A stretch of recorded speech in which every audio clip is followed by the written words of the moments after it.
Halo teman-teman YouTube, selamat datang kembali di channel Meja Edi. Hari ini kita akan menyelami sosok Menteri Keuangan baru, Purbaya Yudisadewa, dan membahas satu topik hangat yang belakangan muncul, wacana redenominasi mata uang rupiah. Apa hubungannya? Apa potensi dampaknya bagi masyarakat dan ekonomi Indonesia? Simak bersama-sama ya. Purbaya Yudisadewa lahir pada tanggal 7 Juli tahun 1964 di Bogor, Jawa Barat. Ia menempuh pendidikan di Institut Teknologi Bandung (ITB), dan kemudian meraih gelar MSc dan PhD di bidang ekonomi dari Purdue University, AS.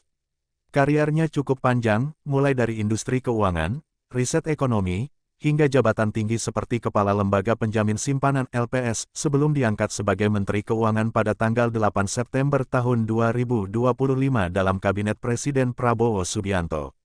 Dengan latar belakang ekonom dan teknokrat, penunjukannya membawa harapan sekaligus tantangan besar, seperti memperkuat pertumbuhan ekonomi, menjaga stabilitas fiskal, dan mempertahankan kepercayaan investor. Apa itu redenominasi rupiah? Sebelum kita membahas posisi Purbaya terhadap redenominasi, mari kita pahami dulu, apa itu redenominasi. Redenominasi sama dengan penyederhanaan angka pecahan mata uang tanpa mengubah nilai realnya. Misalnya, pecahan Rp1.000 bisa diubah menjadi Rp1, namun daya beli barang tetap sama. Tujuannya, memudahkan pencatatan keuangan, meminimalkan angka nol dalam transaksi, meningkatkan efisiensi administrasi dan komunikasi nominal. Tapi, pelaksanaannya tidak sederhana, harus mempertimbangkan inflasi, stabilitas ekonomi, kesiapan sistem keuangan dan masyarakat.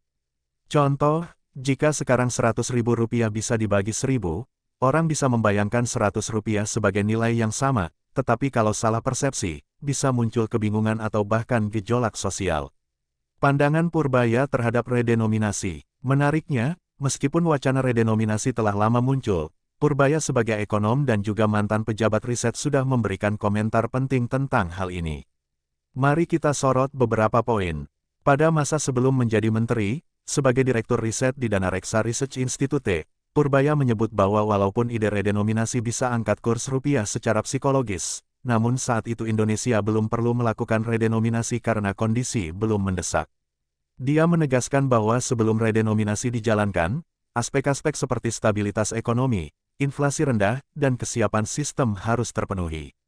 Dalam artikelnya, disebutkan bahwa Purbaya bilang bahwa untuk saat ini redenominasi bukanlah prioritas utama.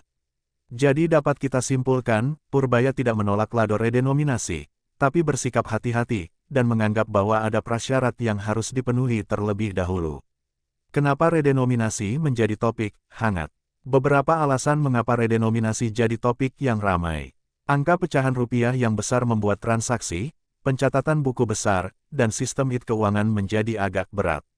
Misalnya, angka Rp10.000, Rp100.000, dan seterusnya. Dengan redenominasi, angka menjadi lebih simpel.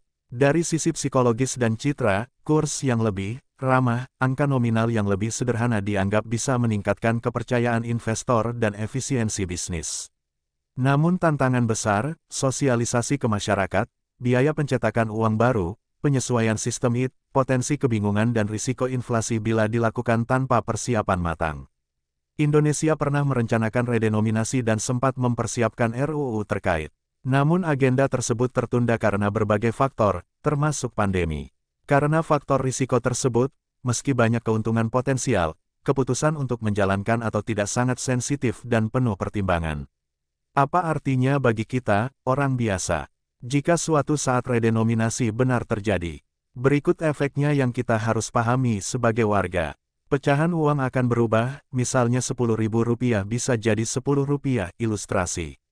Namun daya beli tetap sama, barang yang dulu Rp10.000 akan menjadi Rp10 dalam sistem baru. Sistem ATM, e-commerce, harga jual barang, kontrak, buku keuangan perusahaan semua harus disesuaikan. Perlu sosialisasi supaya tidak ada kebingungan atau kekhawatiran bahwa nilai uang dicuri, atau daya beli tiba-tiba berkurang. Redenominasi bukan pemotongan nilai, melainkan penyederhanaan angka.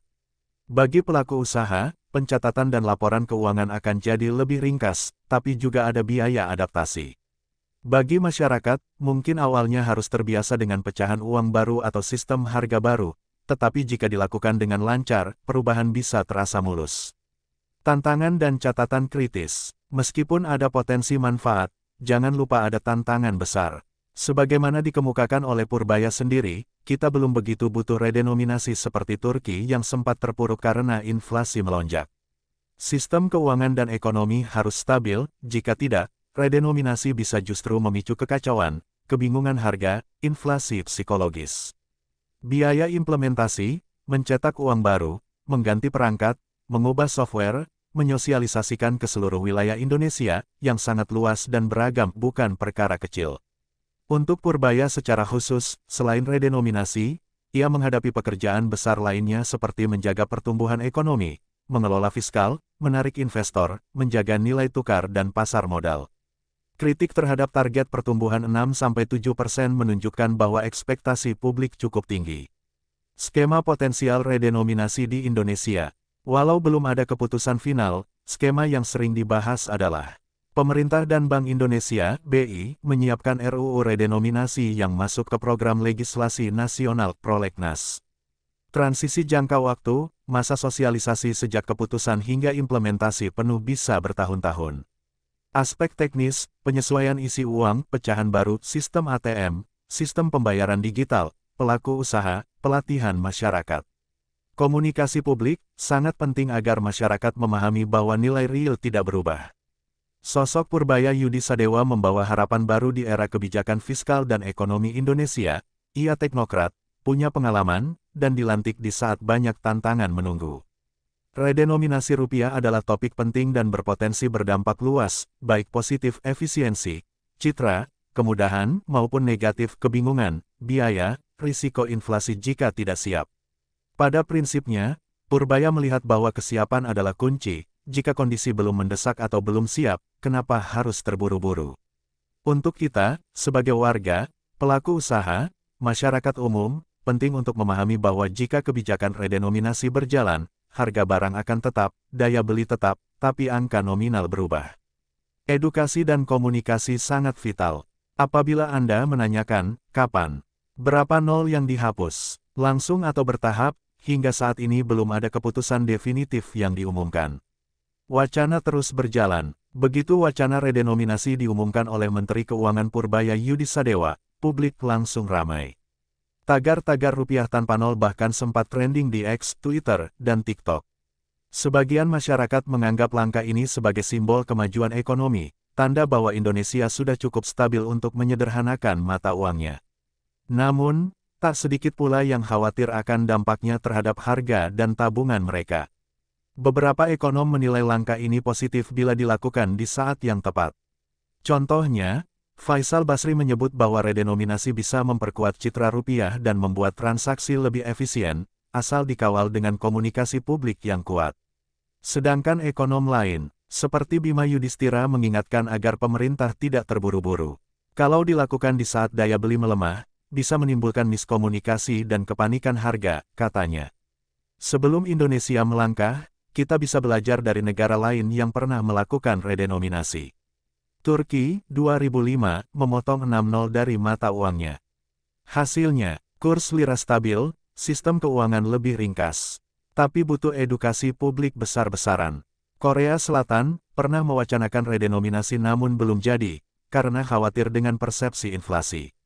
Rusia, 1998, menghapus 3 nol, tapi dilakukan di tengah krisis, hasilnya justru kebingungan rakyat dan harga melonjak. Zimbabwe, contoh ekstrim, redenominasi gagal karena dilakukan saat inflasi ribuan %. Purbaya tampaknya belajar dari pengalaman itu, beliau menegaskan bahwa redenominasi hanya akan dijalankan kalau ekonomi Indonesia benar-benar siap dan inflasi terkendali di bawah 3%. Berdasarkan rencana yang dibahas di internal Kemenkeu dan Bank Indonesia, redenominasi akan dilakukan bertahap dalam 3 fase besar. 1 fase persiapan, 1-2 tahun. RUU redenominasi disahkan. Edukasi publik dimulai. Sistem IT, perbankan, e-commerce disiapkan. 2 fase transisi, 2-3 tahun. Uang lama dan baru beredar bersamaan. Harga barang ditulis ganda, misal, Rp10.000, Rp10 baru. Sosialisasi masif ke seluruh Indonesia. 3 fase implementasi penuh. Semua transaksi menggunakan rupiah baru. Uang lama perlahan ditarik dari peredaran. Proses ini tidak bisa instan, bahkan menurut pengamat, bisa makan waktu 5-7 tahun hingga masyarakat benar-benar terbiasa. Kalau semua berjalan mulus, dampak jangka panjang redenominasi bisa sangat besar. Citra rupiah meningkat, angka lebih sederhana, kepercayaan internasional naik. Transaksi digital dan sistem akuntansi jadi lebih efisien. Kemudahan investasi asing, karena rupiah dianggap lebih ringan dan praktis. Namun, tetap ada tantangan. Biaya sosialisasi besar, risiko miskomunikasi harga di daerah-daerah. Potensi panik buying bila isu tidak dikontrol. Purbaya menyadari hal itu. Dalam konferensi pers terakhir, ia menegaskan, kita tidak sedang menurunkan nilai rupiah, kita sedang menyederhanakan sistem ekonomi. Nilai daya beli rakyat tetap utuh. Kalimat ini penting, karena sejarah mencatat, persepsi publik bisa jauh lebih berpengaruh daripada kebijakan itu sendiri. Dalam salah satu wawancara, Menke Purbaya menyinggung bahwa generasi muda punya peran penting dalam transisi redenominasi. Beliau berkata, anak muda Indonesia sudah terbiasa dengan angka digital, mereka akan jadi pionir dalam memahami sistem baru. Itulah mengapa pemerintah juga menargetkan kampanye edukasi digital, agar mahasiswa, pelaku startup, dan kreator konten ikut membantu menjelaskan redenominasi dengan cara kreatif di dunia maya. Dengan begitu, kebijakan besar ini tidak hanya jadi urusan pemerintah, tapi juga gerakan nasional untuk melek ekonomi. Redenominasi bukan hanya soal angka nol di lembar uang, tapi tentang percaya diri bangsa. Bahwa rupiah cukup kuat berdiri sejajar dengan mata uang besar dunia. Dan bahwa masyarakat Indonesia siap memasuki babak baru ekonomi yang lebih modern dan efisien. Apakah ini akan jadi warisan besar Purbaya Yudisadewa sebagai Menteri Keuangan? Waktu yang akan menjawab. Satu hal pasti, perubahan besar selalu dimulai dari pemahaman dan kesiapan bersama. Terima kasih sudah menonton sampai akhir. Jangan lupa like, subscribe, dan nyalakan lonceng notifikasi. Agar kamu tidak ketinggalan update berita dan analisis ekonomi terkini di channel ini. Tulis pendapatmu di kolom komentar. Apakah kamu setuju dengan redenominasi rupiah? Atau justru khawatir dengan dampaknya? Sampai jumpa di video berikutnya. Salam ekonomi cerdas, salam rupiah kuat.